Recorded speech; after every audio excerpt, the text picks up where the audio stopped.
주신 말씀 마태복음 12장 49절 50절 두 절의 말씀 함께 보시겠습니다. 마태복음 12장 49절과 50절 두 절의 말씀입니다. 12장 49절 50절 두 절 말씀 우리 한 목소리로 함께 봉독합니다. 손을 내밀어 제자들을 가리켜 이르시되 나의 어머니와 나의 동생들을 보라. 누구든지 하늘에 계신 내 아버지의 뜻대로 하는 자가 내 형제요 자매요 어머니이니라 하시더라. 아멘.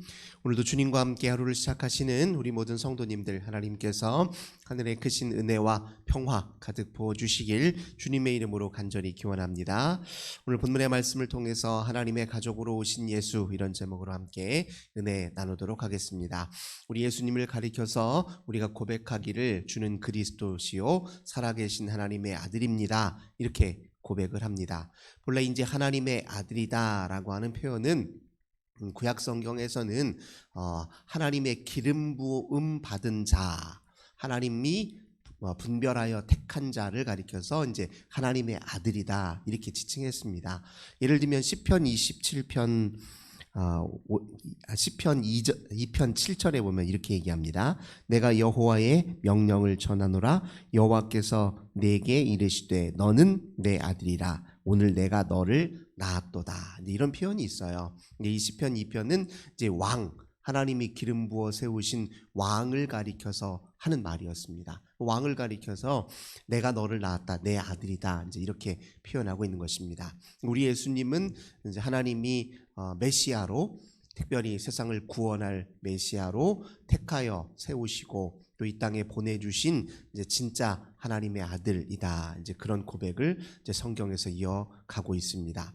그러니까 이 하나님의 아들이라고 하는 개념은 낯선 것은 아니고 이미 구약 성경에서 했던 표현이고요. 근데 이 아들은 이제 또 하나님의 자녀라고 하는 표현으로도 그렇게 불리기도 하고요. 그리고 더 나아가서 하나님의 친백성이라는 표현으로 이어지기도 합니다. 이게 다 사실 의미상으로 같이 다 통하고 있습니다. 근데 중요한 것은 우리 예수님께서는 이 하나님의 아들이라는 개념을 자기 자신에게만 그렇게 가리켜서 국한화해서 사용하지 않으셨다는 데 이제 그 특징을 지니고 있습니다. 우리가 잘 아는 것처럼 요한복음 1장 14절 말씀 보면 이렇습니다. 제가 봉독해 드리겠습니다. 12절 13절입니다. 영접하는 자 곧 그 이름을 믿는 자들에게는 하나님의 자녀가 되는 권세를 주셨으니 이는 혈통으로나 육정으로나 사람의 뜻으로 나지 아니하고 오직 하나님께로부터 난 자들이니라. 그러니까 이 하나님의 아들, 딸, 하나님의 자녀라고 하는 표현을 누구에게? 예수 그리스도를 믿는 자, 영접하는 자, 그분을 나의 주인으로 모신 자들 모두에게 해당하는 것으로 그렇게 명시하고 있습니다. 이제 이 자녀의 특징은 무엇이냐? 혈통으로 예수님과 연결되어 있지는 않죠. 그러나 무엇입니까? 혈통이나 육정이 아니라 하나님의 뜻으로, 사람의 뜻이 아니라 하나님의 뜻으로 하나님께로부터 난 자들을 가리켜서 하나님의 자녀라, 이렇게 지칭한단 말이죠. 그러니까 우리 모두를 대할 때 하나님의 아들, 딸이다, 이렇게 얘기하잖아요. 그러니까 서로 하나님의 아들, 딸이고 자녀들이니까 우리를 가리켜서 서로 형제, 자매라고 일컫는 거예요. 그래서 초대교회에서는 이제 다른 성도들을 가리켜서 형제님, 여성을 향해서는 자매님, 이렇게 하는 거예요. 왜 그러냐면 우리가 다 하나님께로부터 난 하나님의 자녀들이니까 서로를 그렇게 형제 자매라고 지치는 것입니다. 그러니까 그런 의미에서 보면 교회 공동체는 예수님의 제자 공동체는 뭐예요? 가족 공동체예요. 우리 예수님은 가족으로 우리를 초대하셨다, 어떤 의미에서 이렇게 얘기할 수 있습니다. 그리고 동시에 이제 베드로전서 2장 9절, 우리가 너무 잘 아는 말씀이죠. 그러나 너희는 택하신 족속이요 왕같은 제사장들이요 거룩한 나라요 그의 소유가 된 백성이니 이는 너희를 어두운 데서 불러내어 그의 기이한 빛에 들어가게 하신 이의 아름다운 덕을 선포하게 하려 하심이라. 이 표현도 마찬가지죠. 우리를 왕같은 제사장으로, 거룩한 나라로, 그의 소유된 백성으로 이렇게 표현합니다. 이건 사실 예수님에게 원래 부여된 거예요. 예수님은 우리의 참 왕이요, 참 제사장으로 오신 분이요, 그리고 선지자로 오신 분이란 말이에요. 그러니까 이걸 칼빈은 예수님의 삼종직이라고 얘기합니다. 예수님은 우리의 영원한 왕으로 오셨고, 대제사장으로 오셨고, 또 하나님의 메신저, 말씀 그 자체니 선지자로 오셨단 말이에요. 근데 이걸 우리 모두에게 지칭을 하고 가리켜서 표현하기도 합니다. 그러니까 예수님은 우리와 그렇게 긴밀하게 연결되어 있다. 성경은 우리에게 강조합니다. 오늘 이제 우리가 읽었던 이 마태복음에서도 우리가 너무 잘 아는 말씀이죠. 제자들이 예수님에게 어느 날 바깥에 보니까 당신의 어머니도 오셨고 동생들이 이렇게 와서 당신을 만나려고 오셨습니다. 이렇게 얘기했을 때 예수님이 누가 내 어머니고 내 동생들이냐 이렇게 가리키면서 하늘에 계신 내 아버지의 뜻대로 하는 자가 내 형제요 자매요 모친이다 이렇게 말씀하셨단 말이죠. 그러니까 예수님처럼 하나님의 뜻에 붙잡혀서 그 뜻의 일치를 위하여 자기 모든 것을 던져 넣으신 그 예수님처럼 예수님을 따르는 모든 제자들, 당신의 제자들을 가리켜서 너희들이 진정 내 형제고 자매고 모친이다. 이렇게 예수님이 분명하게 선언하셨던 것이죠. 이렇게 우리가 서로 가족 공동체로 예수님에게 부름받았다 하는 사실을 우리가 말씀 그대로를 이제 믿는 것이 굉장히 중요합니다. 이게 이제 우리 스스로를 인식할 때 우리의 자의식이에요. 이것이 이제 우리 자신이 누구인지 우리의 본질이 무엇인지를 생각할 때 우리가 함께 고백해야 될 가장 중요한 고백이라는 겁니다. 이게 이제 예수님이 우리에게 허락하신 새로운 의미의 자의식이고 정체성입니다. 이런 의식을 가져야 우리를 가리켜서 이제 거듭난 사람이다 이렇게 얘기할 수 있습니다.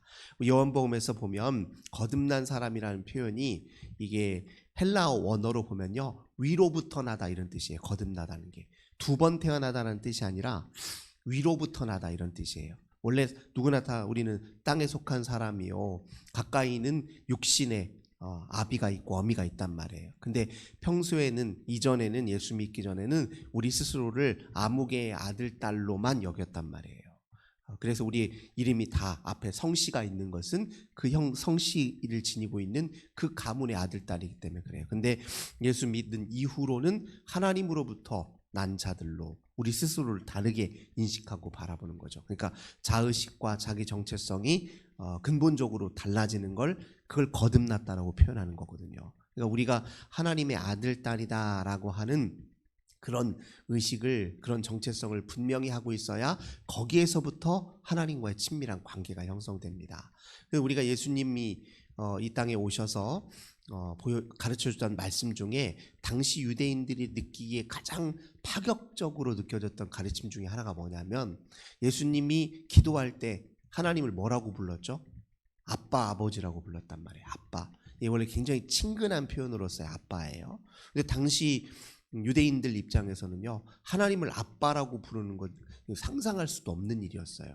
하나님을 가리켜서 그의 이름도 입에 거론하기 어려워서 그래서 그들은 원래 여호와 하나님을 표기할 때는 그렇게 쓸지 모르지만 부를 때는 어떻게 부른다고 했죠? 아도니아라고 해서 주님이라고 불렀단 말이에요.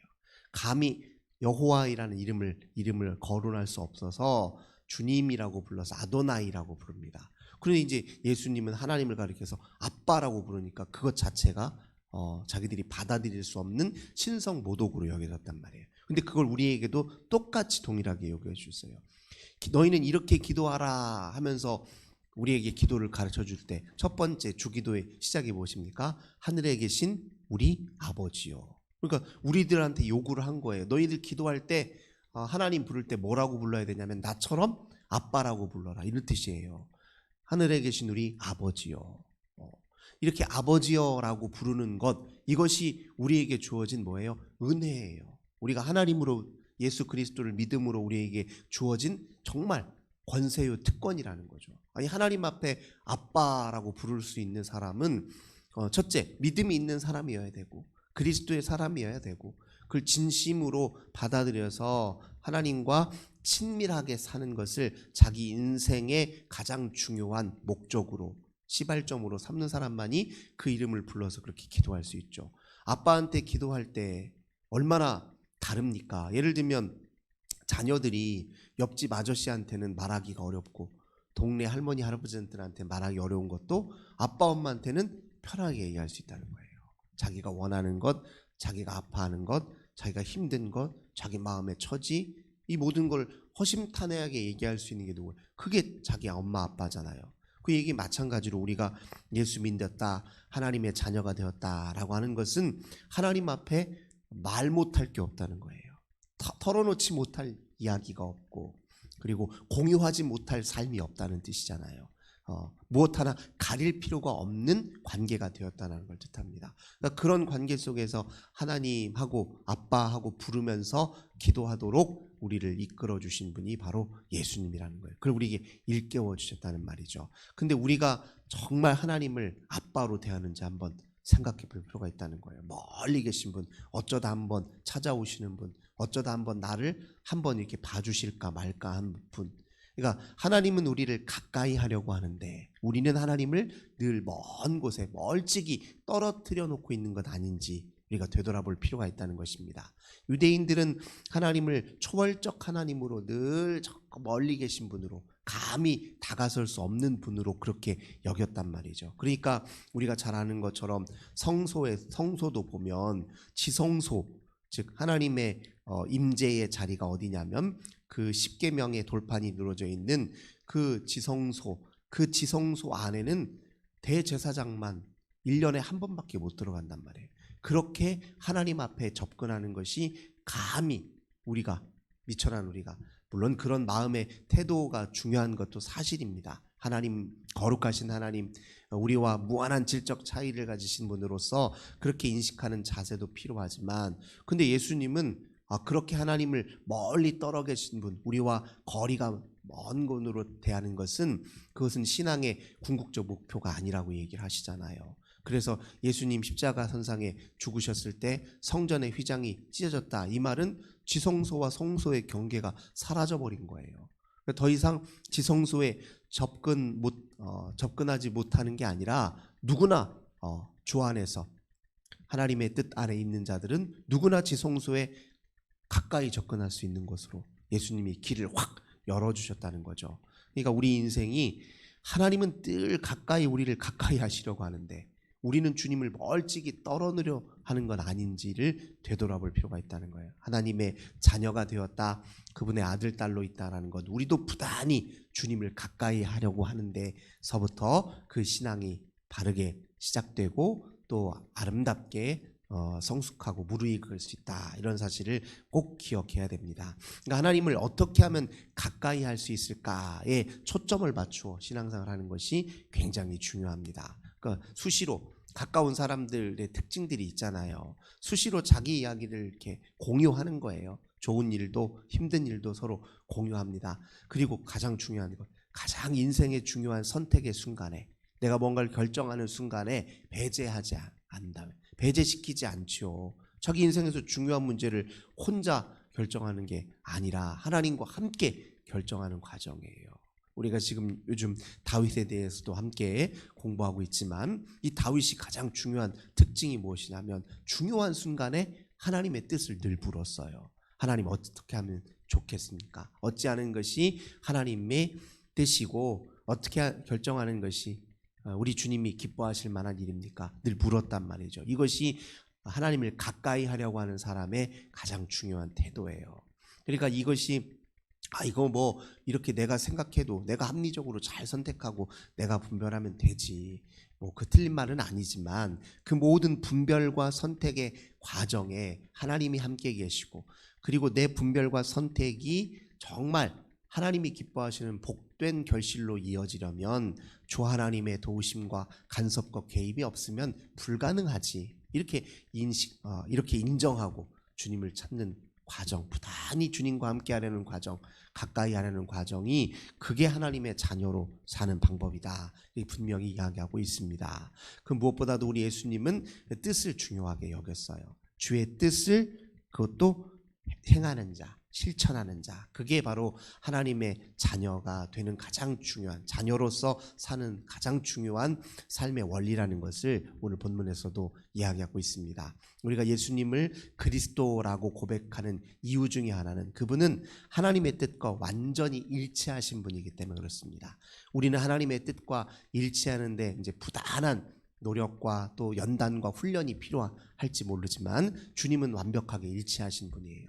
우리도 주님의 뜻을, 하나님의 뜻을 미리 헤아려 알아서 그 뜻을 나의 뜻으로 삼는 그런 영적 훈련의 과정에 부단히 참여할 때 그게 바로 하나님의 자녀로 온전히 세워지는 길이다. 오늘 말씀을 통해 다시 한번 새깁니다. 오늘도 주 하나님 앞에 기도하실 때 주님, 저의 모든 삶이 주님의 뜻을 향해서 다 하나하나 재정돈되고 바로잡고 또 모든 인생이 주님의 뜻을 향할 수 있도록, 주님을 더 가까이 할 수 있도록 그렇게 기도하며 하루를 시작하시는 저 우리 모든 성도님들 되시길 주님의 이름으로 간절히 기원합니다.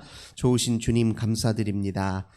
우리 하나님께서 저희들을 향하여 자녀로, 아들로, 딸로 그렇게 대하시고 그렇게 가까이 하시는데 우리 때로 주님을 멀리하는 것은 아닌지 되돌아봅니다. 주 하나님, 예수님은 우리를 하나님의 가족 공동체로 부르시고 그렇게 우리를 대하셨으니 우리도 하나님을 아빠로 모시고 주 하나님 앞에 부단히 가까이 하려는 마음으로, 삶으로 그렇게 살도록 인도하여 주옵소서. 예수님의 이름으로 간절히 기도드립니다. 아멘. 오늘도 우리 환우들을 위해서, 가정의 자녀들을 위해서, 또 큰 고난당한 이웃을 위해, 또 나라와 민족을 위해 함께 기도합시다. 주님 감사합니다. 우리 주님이 오늘도 우리들을 사랑하셔서 불러주시고 기도하게 하시고 말씀으로 하나님 일깨워 주시고 또 우리 주님 앞에 다시금 새로운 신앙의 고백으로